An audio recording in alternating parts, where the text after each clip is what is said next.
इस कार्यक्रम के सभी पात्र, उनके नाम पूरी तरह से काल्पनिक हैं। किसी भी जीवित या मृत व्यक्ति से इनका मिलना महज संयोग है। हमारा चैनल भूत प्रेत जैसे किसी भी चीज को बढ़ावा नहीं देती है, ये केवल मनोरंजन के लिए है।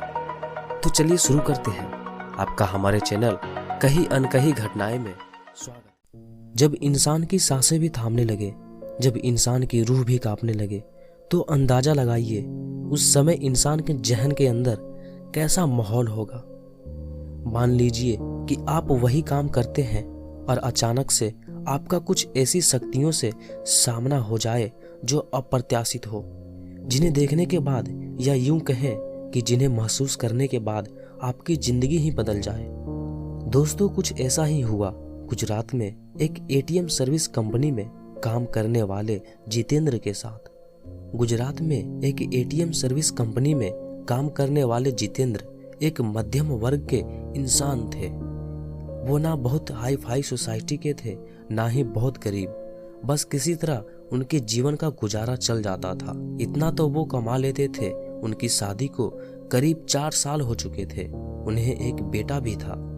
वैसे तो जितेंद्र बहुत ज्यादा पूजा पाठ नहीं करते थे, या यूं कहा जाए कि बहुत ज्यादा इन चीजों में उनकी आस्था नहीं थी। और अगर रास्ते में कोई मंदिर या मस्जिद आ जाए तो अपना सिर जरूर झुका लेते थे। जितेंद्र की नौकरी का समय दिन में लगभग 9 घंटे का होता था, पर एटीएम मशीन का फॉल्ट आने पर उन्हें रात के किसी भी वक्त सर्विस देने जाना पड़ जाता था। अपने इसी काम के चलते वह एक रात अपनी बाइक से जा रहे थे। शहर से थोड़ी दूर एक रिहायशी इलाके के पास एटीएम में फॉल्ट हुई थी। उसे ठीक करने जाना था। वैसे तो इस काम के लिए 2 लोग थे, पर जितेंद्र का पार्टनर उस रात बीमार था, तो सर्विस के लिए उन्हें अकेले ही जाना पड़ा। जब वह इस पॉइंट पर पहुंचे तो अपनी बाइक उन्होंने स्टैंड पर खड़ी कर दी। तभी वहां उन्हें एटीएम बूथ पर एक खूबसूरत सी लड़की दिखाई दी। जितेंद्र ने सोचा कि उसे शायद पैसे निकालने होंगे और वह एटीएम मशीन के ठीक करने का वेट कर रही होगी। फॉल्ट ठीक करने के लिए जैसे ही जितेंद्र एटीएम बूथ के अंदर गए तो वह लड़की भी पीछे पीछे अंदर आने लगी। सिक्योरिटी गार्ड ने उन्हें बाहर रुकने के लिए कहा। अब जितेंद्र अपना काम शुरू कर चुके थे। तभी अचानक उनकी नजर उस एटीएम के बाहर पड़ी। वहां उन्होंने जो देखा उसे देखकर उनके पसीने छूट गए। बाहर जो लड़की खड़ी थी अब वह वहां पर नजर नहीं आ रही थी। उन्होंने चारों तरफ नजर घुमाई, लेकिन उन्हें कोई दिखाई नहीं दिया। उनकी उत्सुकता बढ़े। चूंकि रात का समय था, वीराना सन्नाटा था। एटीएम जहां पर था वहां पर छोटा मोटा जंगल लगा हुआ था। यहाँ तक कि उस जगह पर कुछ लाशें को भी दफनाया जाता था। हो सकता है यही सोच करके उनकी उत्सुकता बढ़ ही गई। उन्होंने दरवाजे से बाहर जा करके देखा तो उनके रगों में बहता हुआ खून भी बर्फ के जैसे जम गया था, क्योंकि बाहर खड़ी लड़की का चेहरा बुरे तरीके से बिगड़ा हुआ था और वो एटीएम गार्ड का सर अपने हाथ में लिए खड़ी थी और जितेंद्र की ओर घूर घूर कर देख रही थी। यह सब देखकर जितेंद्र का दिल बेतहाशा तेजी से धड़कने लगा। उन्होंने वहां से नजरें हटा ली और सोचा कि हो सकता है कि ये उनका भ्रम हो। वो ये सब सोच ही रहे थे कि तभी अचानक उनके सीनियर का फोन बज उठा। वह फोन वहां पर फॉल्ट जल्दी ठीक करने के लिए था। कांपते कांपते जितेंद्र फिर से काम पर लग गए। थोड़ी ही देर में उन्होंने एटीएम मशीन ठीक कर ली। इस बार एटीएम बूथ के बाहर देखने पर सब नॉर्मल लग रहा था।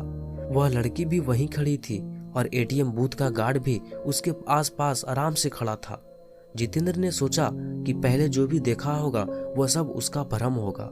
वह काम निपटाकर सीधे अपनी बाइक की ओर दौड़ा और जाने से पहले उसने एक बार फिर एटीएम बूथ पर नजर डाली। तब एक बार फिर से उसका दिल दहल गया। एक बार फिर बाहर खड़ी लड़की एटीएम गार्ड का सर अपने हाथ में लिए हुए खड़ी थी। इस भयानक नजारे को देखकर जितेंद्र बुरी तरह डर गए और वहां से भाग निकलते हैं। वापस लौटते वक्त भी उन्हें बार बार यह अभ्यास हो रहा था कि उनकी बाइक के साथ कोई ना कोई तो चल रहा है। वे घबराए हुए बाइक चलाए जा रहे थे। न जाने कैसे अचानक ही उनकी बाइक बंद हो गई और ठीक एक बरगद के पेड़ के पास जाकर रुक गई। जितेंद्र को यकीन ही नहीं हो रहा था कि उनके साथ ये सब सचमुच हो रहा है। उन्होंने नजर उठाई तो बरगद की शाखा से झूलती हुई एक आकृति उन्हें नजर आई। उसके हाथ में एक आदमी का सिर था और वो अजीब घरघराहट भरी आवाज में कुछ बोल रही थी। जितेंद्र ये सब देखकर वही जम गए। ना उनकी चीख निकल रही थी, ना ही उनके अंदर हिलने की ताकत बची थी। अब तो आलम यह हो चुका था कि वह चुड़ैल पेड़ से नीचे उतर रही थी, वह भी उल्टे पांव। उसके उल्टे पैर देखकर जितेंद्र की हालत बद से बदतर होती जा रही थी। उन्होंने आंखें बंद कर ली और भगवान को याद करने लगे। चुड़ैल उनके बगल में आकर बैठ जाती है और उनका सर सहलाने लगती है। इसके बाद जितेंद्र की हालत का अंदाजा आप खुद लगा सकते हैं। सामान्यतः तो इंसान इस हालत में शायद हार्ट अटैक से ही मर जाए, लेकिन जितेंद्र जी उस समय लगभग बेहोशी की अवस्था में चले गए थे। करीब 2 घंटे बाद जब उन्हें होश आया तो उन्होंने देखा कि उनके सर पर बाल ही नहीं थे। उन्हें अपनी हालत देखकर खुद पर तरस आ रहा था और डर भी विकराल रूप से लग रहा था। अब तो रात बहुत ज्यादा हो चुकी थी। उन्होंने दोबारा से गाड़ी को स्टार्ट किया, लेकिन गाड़ी स्टार्ट होने का नाम ही नहीं ले रही थी। बस उन्हें सुकून इतना था कि वो अभी तक जिंदा थे। लेकिन जैसे ही बाइक स्टार्ट हुई और उन्होंने बाइक को आगे बढ़ाया, वैसे उन्हें साफ साफ महसूस हुआ कि कोई पीछे उनकी गाड़ी पर बैठा है। कोई दिख तो नहीं रहा था, लेकिन उन्हें दोबारा से साफ साफ एहसास हुआ कि किसी ने उनके कंधे पर हाथ रखा है। वो वहीं पर हड़बड़ाकर गिर पड़े और वहीं पर बेहोश हो गए। और उन्हें जब होश आया तो वे एक हॉस्पिटल पे थे। कुछ स्थानीय लोगों ने उन्हें बेहोश पड़ा देखकर हॉस्पिटल पहुंचा दिया था। इस घटना के कई महीनों बाद तक जितेंद्र हॉस्पिटल में रहे। उन्हें कई महीनों तक होश ही नहीं आया। कई महीनों के बाद जाकर उन्हें होश आया।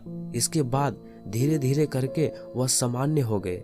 लेकिन जिस दिन वे हॉस्पिटल को छोड़े, उसके बाद उस जगह को छोड़ दिया और दूसरे जगह आकर के बस गए। डर इतनी बुरी चीज होती है कि जो इंसान को बर्बाद करने में वक्त भी नहीं लगाती। उन्होंने बाद में ये पता करने की कोशिश भी नहीं की आखिरकार उनके साथ ऐसा क्यों हुआ और आखिरकार वो चुड़ैल कौन थी। लेकिन इन 4-5 दिनों में उनके भाई को कुछ ऐसी ही चीजें पता चली जो उनके भाई को डराने के लिए काफी थे। उन्हें पता चला कि जितेंद्र एक लड़की से प्यार करते थे। चूंकि जितेंद्र शादीशुदा थे, इसलिए उन्होंने उस लड़की को धोखा दे दिया। वह लड़की यह सहन नहीं कर पाई और उसी पेड़ के नीचे अपनी जान दे दी थी। जितेंद्र तो यह जान भी नहीं पा रहा था, क्योंकि जिस दिन उसने उस लड़की को छोड़ा था, उसके बाद से उन्होंने पलट करके भी कभी जानकारी लेने की कोशिश ही नहीं की। लोग कहते हैं ये वही लड़की है जो उस बरगद के पेड़ के पास रहती है। जो कोई भी उस रास्ते से गुजरता है, कभी भी उसे असामान्य घटना का सामना करना पड़ सकता है। चूंकि जितेंद्र पहली बार उस रास्ते से गुजरे थे, इसलिए उनके साथ भी यह घटना घट गई। लेकिन शायद उसने जितेंद्र को मारा नहीं। हो सकता है प्यार अभी भी बाकी है, लेकिन ऐसा करना हरदम गलत है। उनके भाई बाद में ये सारी बातें जितेंद्र को बताई। जितेंद्र को बहुत पछतावा हुआ। लेकिन दोस्तों, गलती करने के बाद पछताने का कोई मतलब नहीं होता। इसलिए दोस्तों, इस तरीके की गलती जिंदगी में कभी मत करिएगा और ना ही कभी किसी को करने दीजिएगा, क्योंकि हर इंसान अपने में बहुमूल्य होता है।